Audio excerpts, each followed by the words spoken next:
Bienvenidos al Mundo Ahora de France 24. Yo soy Rodrigo Sedano. Voy a estar en los próximos minutos contándoles todo lo que está sucediendo en el mundo. Vamos con los titulares. La Casa Blanca criticó las medidas votadas en Israel con las cuales el país busca expandir su control sobre la Cisjordania ocupada. Una de ellas da vía libre a que personas no árabes compren tierras de manera directa en este territorio palestino. Naciones Unidas pide revertirlas. Y en Venezuela, la familia del dirigente opositor Juan Pablo Guanipa informó que este se encuentra de nuevo en su residencia en Maracaibo, donde cumplirá arresto domiciliario. Guanipa fue detenido de nuevo el domingo tras haber sido liberado después de los anuncios de excarcelaciones de Delcy Rodríguez.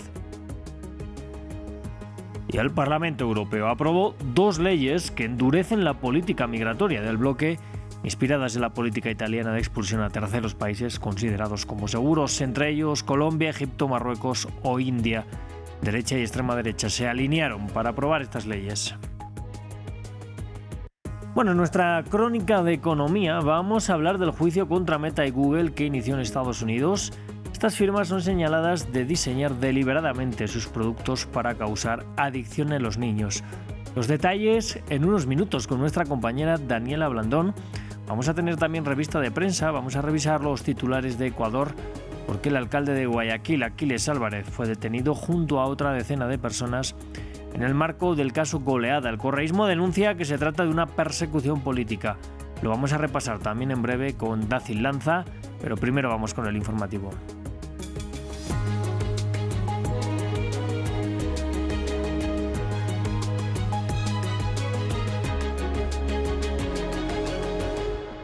Vamos a abrir en Medio Oriente. Las críticas internacionales contra Israel se multiplican tras las medidas que refuerzan considerablemente su control sobre Cisjordania.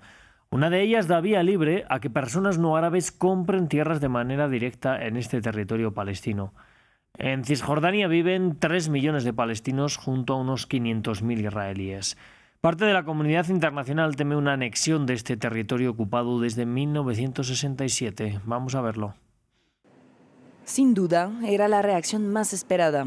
Estados Unidos, que no hizo declaraciones de inmediato, finalmente comentó las nuevas medidas israelíes en Cisjordania. Donald Trump, a pesar de apoyar de manera incondicional a Israel, ya había advertido en varias ocasiones que no permitiría la anexión del territorio palestino. La Casa Blanca hizo esta breve declaración mientras el primer ministro israelí, Benjamin Netanyahu, es esperado en Washington este miércoles. Una Cisjordania estable garantiza la seguridad de Israel y se inscribe en la línea del objetivo de esta administración de lograr la paz en la región. La ONU se dice también muy preocupada por estas medidas, que tienen como objetivo en particular facilitar la compra de tierras para los colonos israelíes. Tales acciones, incluida la presencia continuada de Israel en los territorios palestinos ocupados, no solo son desestabilizadoras, sino también ilegales, tal y como ha recordado la Corte Internacional de Justicia. El secretario general de Naciones Unidas instó a Israel a que revierta estas medidas y preserve la única vía hacia una paz duradera, es decir, una solución negociada para 2 estados. La Unión Europea también criticó estas medidas. La Unión Europea condena las recientes decisiones adoptadas por el Gabinete de Seguridad israelí con el fin de ampliar su control en Cisjordania. Esta iniciativa constituye un nuevo paso en la dirección equivocada. Varios países árabes, como Arabia Saudita, Jordania o Qatar, denunciaron un nuevo intento de anexión ilegal. Mientras tanto, el primer ministro israelí Benjamin Netanyahu emprendió su viaje hacia Washington para reunirse el miércoles con el presidente Donald Trump. Las negociaciones entre Estados Unidos e Irán serán el tema central del encuentro.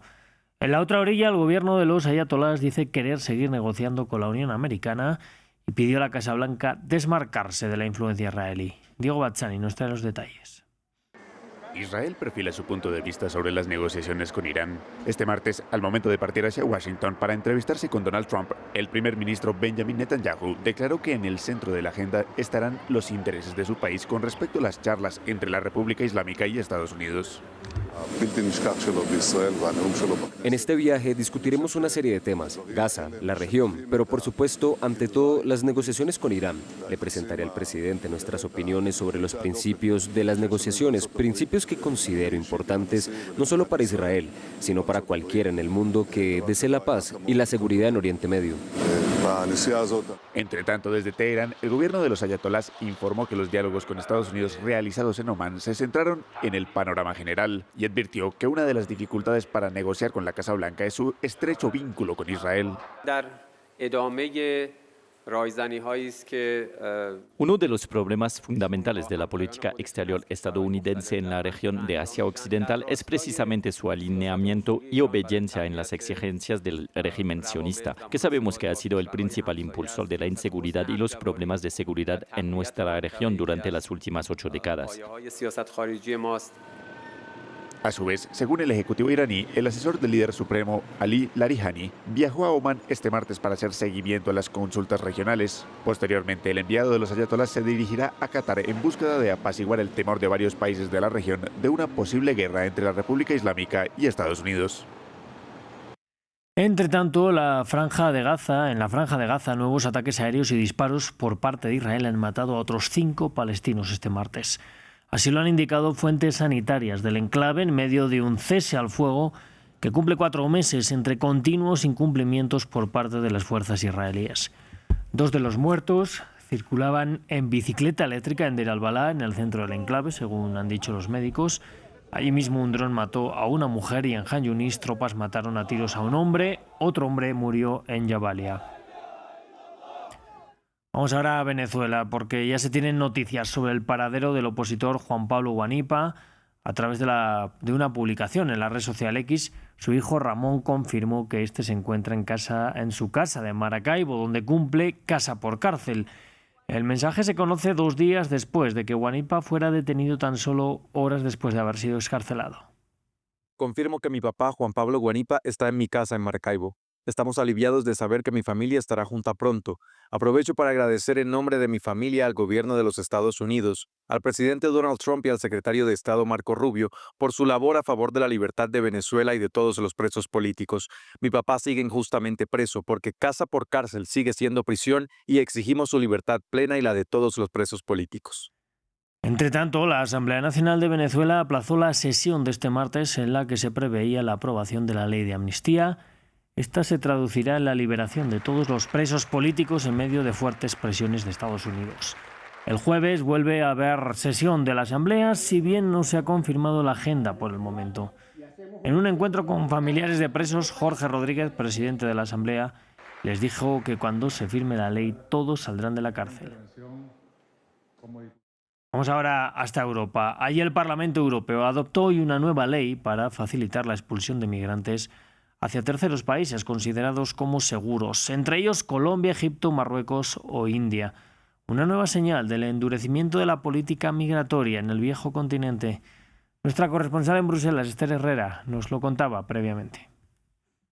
La Eurocámara aprobó con una abrumadora mayoría de 408 votos a favor y tan solo 184 en contra la creación de una lista de países seguros según el origen de los solicitantes de asilo. Así, todas las personas provenientes de Colombia, Egipto, India, Bangladesh, Kosovo, Marruecos y Túnez que soliciten asilo en la Unión Europea se les podría denegar esta petición porque la Unión Europea considera que provienen de países seguros. Además, los países europeos de forma individual podrán ampliar esta lista si se reúnen ciertas condiciones. Además, los solicitantes de asilo podrán ser devueltos mientras se tramita su petición de asilo a terceros países de fuera de la Unión Europea con los que el bloque tenga algún tipo de acuerdo, o si estos solicitantes de asilo han pasado en tránsito o han transitado por estos países, o incluso si tienen familia. Esto ofrece un paraguas legal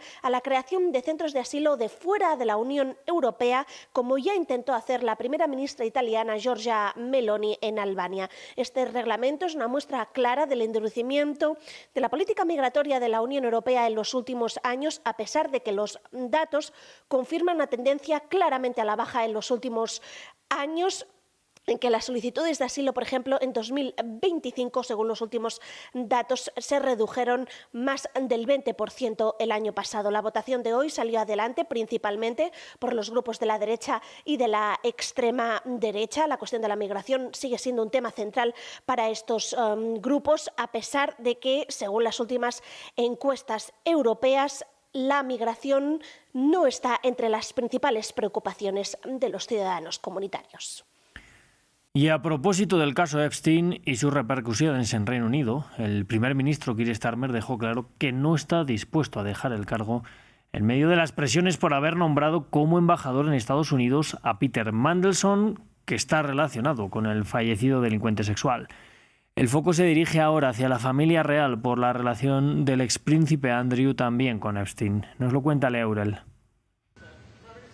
Un primer ministro decidido a permanecer en el cargo, después de que las revelaciones sobre la relación entre el ex embajador de Reino Unido en Washington, Peter Mandelson, y Jeffrey Epstein se convirtieran en una crisis para su gobierno, que lleva 19 meses en el poder. Este martes, el jefe de gobierno británico Keir Starmer volvió a descartar cualquier dimisión. Nunca renunciaré al mandato que se me ha encomendado de cambiar este país. Nunca abandonaré a las personas por las que tengo el deber de luchar. Y nunca abandonaré el país que amo. Sin embargo, no solo Starmer está bajo la lupa de la opinión pública. Los nuevos archivos Epstein incluyen fotos y correos electrónicos que sugieren que Andrew, el hermano menor del rey Carlos III, mantuvo un contacto regular con el pederasta estadounidense durante más de 2 años después de que este fuera declarado culpable de delitos sexuales contra menores. Carlos, ¿desde cuándo sabía lo de Andrew y Epstein?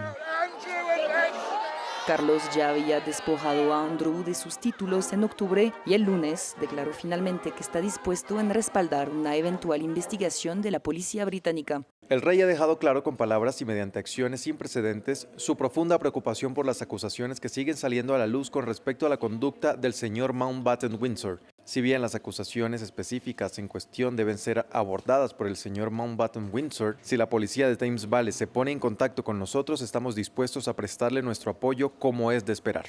El expríncipe Andrew ha negado de forma sistemática y enérgica cualquier tipo de conducta indebida.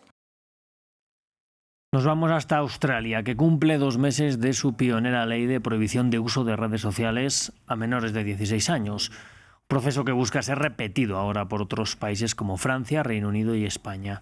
Según datos preliminares del regulador estatal de Internet, en estos 2 meses se han eliminado en torno a 4,7 millones de cuentas pertenecientes a menores. Sin embargo, otros entes no estatales señalan que los menores siguen pudiendo evadir la regulación a través de cuentas falsas o uso de redes VPN. Bueno, cerramos así nuestro informativo. Vamos ya con la economía.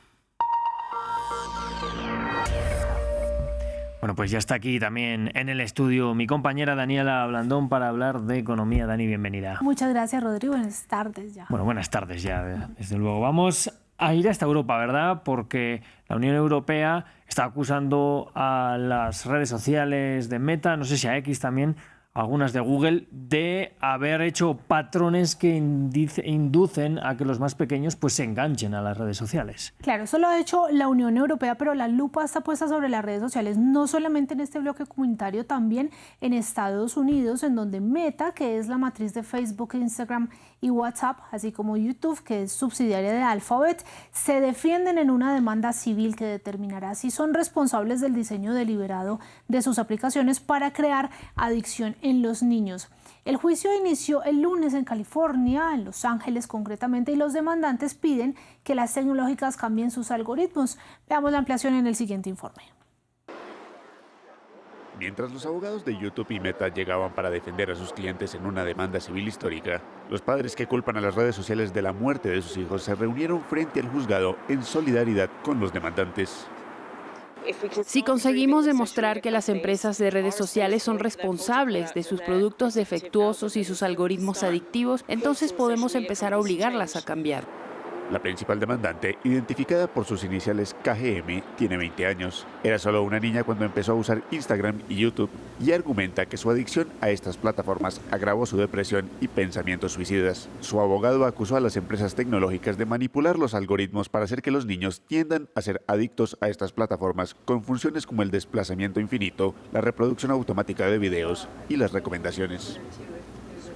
No solo crearon aplicaciones, sino trampas. No querían usuarios, querían adictos. Los abogados de Meta y YouTube afirman que los problemas de salud mental de KGM se debieron a factores ajenos a las redes sociales. Snapchat y TikTok también fueron demandados, pero llegaron a un acuerdo extrajudicial antes de que comenzara el juicio. La demandante de Los Ángeles es uno de los varios casos judiciales a los que se enfrentan las principales empresas de redes sociales este año. Meta se sentó en el banquillo Nuevo México, donde la fiscalía acusa a Facebook e Instagram de no proteger a los niños de la explotación sexual en sus plataformas. El diseño de las redes sociales está provocando una ola mundial de iniciativas para restringir su uso en niños. Australia fue el primer país en prohibirlas para menores de 16 años, mientras que Francia, España y Grecia están sopesando medidas similares. Bueno, Dani, nos vamos ahora a Francia. Allí parece que las ventas de vino no están yendo muy bien. No sé si la gente le ha dejado de gustar el vino. Bueno, del 1 al 10, ¿qué tanto le gusta el vino? 11. Bueno, yo sabía. Pues parece que en Francia ya no les está gustando tanto, o por lo menos a los clientes franceses del vino, porque según el gremio que aglutina a los exportadores, me refiero a los clientes del exterior, ¿no? Las ventas externas francesas de vino y licores cayeron el año pasado a su volumen más bajo en al menos 25 años. Esto debido a que los aranceles de Estados Unidos, también los impuestos chinos afectaron las ventas y también la fortaleza del euro encareció algunas bebidas alcohólicas. Las exportaciones cayeron un 3% si hablamos en volumen, 168 millones de cajas, esta es la cifra más baja desde comienzos de este siglo, y en valor bajaron 8% hasta su mínimo en 5 años. Pues tal será la crisis que esta industria pasó de ser tradicionalmente el segundo sector exportador de Francia al tercero, por detrás del aeroespacial y del cosmético. Comentábamos acá hace unos días, Rodri, como en una feria internacional, la mayor feria internacional del vino en París, por primera vez en la historia iba a haber un pabellón dedicado a las bebidas no alcohólicas. Es que los patrones de consumo también están cambiando. También están cambiando. Bueno, de esta crisis del vino vamos a otra más importante, la energética que está sufriendo Cuba, que sabemos ahora. Claro, algunas aerolíneas ya comenzaron a suspender vuelos hacia la isla, como las canadienses Air Canada y otras más pequeñas como WestJet y Air Transat. Esto después de que las autoridades anunciaran que no podrán abastecer con combustible a los aviones que lleguen a partir de este martes y durante un mes. Mientras tanto, varios países se ofrecen a ayudar, pero pocos pueden realmente hacerlo. Lo que necesita Cuba es petróleo.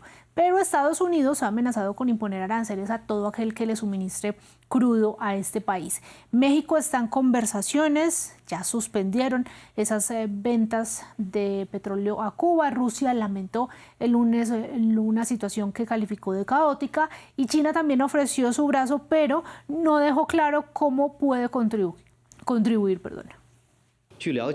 Quisiera reiterar que China apoya firmemente a Cuba en la salvaguardia de su soberanía y seguridad nacionales, se opone a la injerencia extranjera y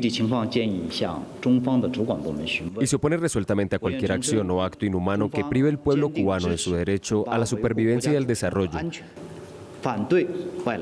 China, como siempre, brindará a Cuba el apoyo y la asistencia que estén a su alcance. Bueno, Dani, entiendo que por mucho que Rusia y China quieran ayudar, desde luego no es tan fácil como si lo hace México o lo estaba haciendo Venezuela, ¿no? Exactamente, también aquí tenemos que, por ejemplo, desde que el 3 de enero de este año fue capturado Nicolás Maduro, todas las ventas de petróleo de Venezuela hasta Cuba fueron suspendidas, claro. Y ellos les entregaban casi un 30% de sus necesidades diarias. Cuba es un país que depende muchísimo de las importaciones, es una isla. Entonces, pues en vista de esta situación va a tener que buscar otros aliados, pero no puede hacerlo con Estados Unidos amenazando con que les va a poner aranceles. Bueno, pues veremos cómo sigue la situación allí en Cuba. De momento vamos a cerrar con la cifra del día. ¿Qué nos traes, Dani? Bueno, una cifra bien interesante. Entonces ya se han ido conociendo cifras sobre el show de medio tiempo del Super Bowl y conocimos que estoy enredada un poco, ¿no? Este show de medio tiempo liderado por Bad Bunny, vamos a analizar las cifras. 135 millones de espectadores, esto fue un récord histórico en las vistas del medio tiempo del Super Bowl. También la plataforma de aprendizaje de idiomas Duolingo registró un incremento del 35% con respecto a la semana anterior. Mucha atención a esto, son usuarios que iniciaron lecciones de español tras la actuación del artista puertorriqueño en este evento deportivo. También las reproducciones en Spotify de Bad Bunny en Estados Unidos aumentaron un 470% y las globales crecieron un 210%. todo tras el espectáculo del que se ha hablado muy bien en redes. Pero para cerrar le tengo este dato, y es que hay camisetas iguales a las que el cantante regaló el lunes a empleados de Zara en la sede central de Inditex, pues ya han ido saliendo a la venta en internet con tarjeta de agradecimiento incluida y precios que oscilan entre los 490 euros y los 30.000 euros. Todo porque este músico agradeció con camisetas idénticas a las que lució en la actuación del Super Bowl, acompañadas de este mensaje para cada empleado de Zara, que fue la firma española que la diseñó. Prima de febrero de Inditex va a ser esta. Exactamente, sí. Y bueno, esto es recordemos que también en el Super Bowl es muy costoso pautar, y solamente que Bad Bunny diga tengo una camisa de Zara, pues va a implicar seguramente una disparada en las ventas. Bueno, Dani, pues muchas gracias por este repaso económico. Mañana más. Claro que sí, mañana un poco más suelto, ¿no? Bueno, hay días, tranquilamente. Todos tenemos días que nos cuesta más hablar. Venga, Dani, gracias. Nosotros seguimos con la revista de prensa. Bueno, pues vamos a dar paso a revista de prensa. Ya saben que aquí estamos repasando las principales portadas internacionales. Para ello me acompaña mi compañera Dácil Lanza. Bienvenida, Dácil. ¿Cómo estás, Rodrigo? Muy bien. No sé si hoy nos traéis algo del Super Bowl. Me imagino que ya hablaron de ello ayer. Sí. Bueno, venga, pues vamos a empezar. Yo creo que con un tema más político nos vamos hasta Ecuador. Allí ha sido apresado esta noche el alcalde de Guayaquil, ha sido detenido Aquiles Álvarez.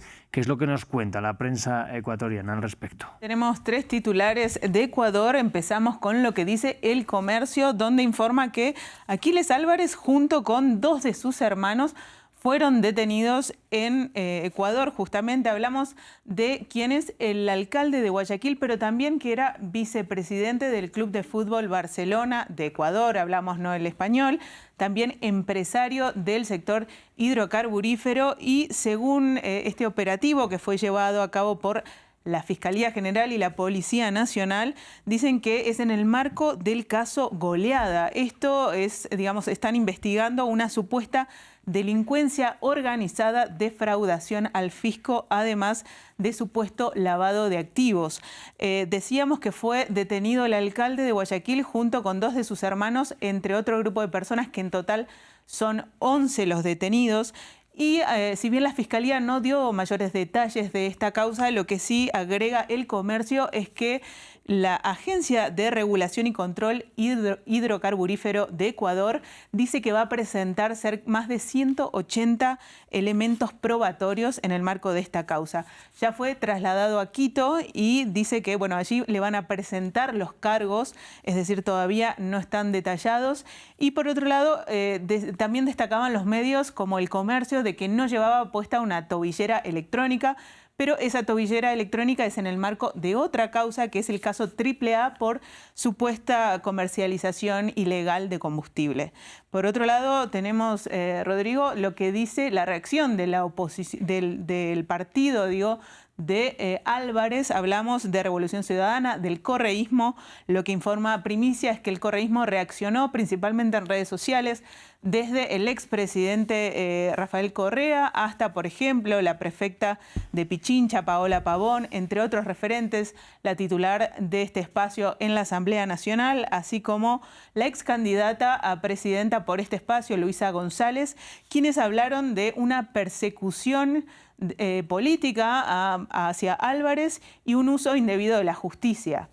En el mismo sentido se pronunciaron, distintos manifestantes que apoyaron a Álvarez, y esto lo recoge el periódico El Universo, donde dice que se concentraron en Guayaquil también hablando de persecución política contra este referente.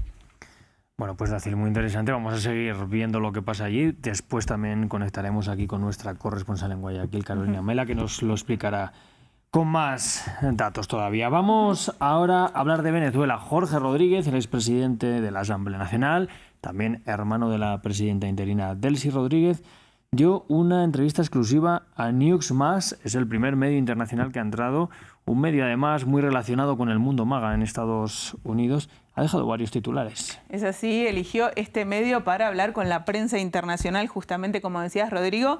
Allí habló de una relación muy respetuosa tanto con Donald Trump como con Marco Rubio, el secretario de Estado. Habló de un excelente entendimiento y se centró también en la cuestión de la industria petrolera venezolana.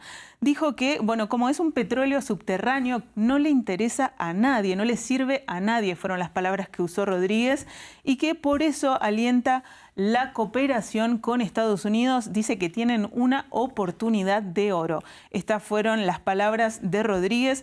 También habló de las reservas de oro y de gas de Venezuela y dijo que tienen por delante un gran trabajo conjunto, y citó a Donald Trump y usó sus mismas palabras cuando dijo que había mucho por hacer.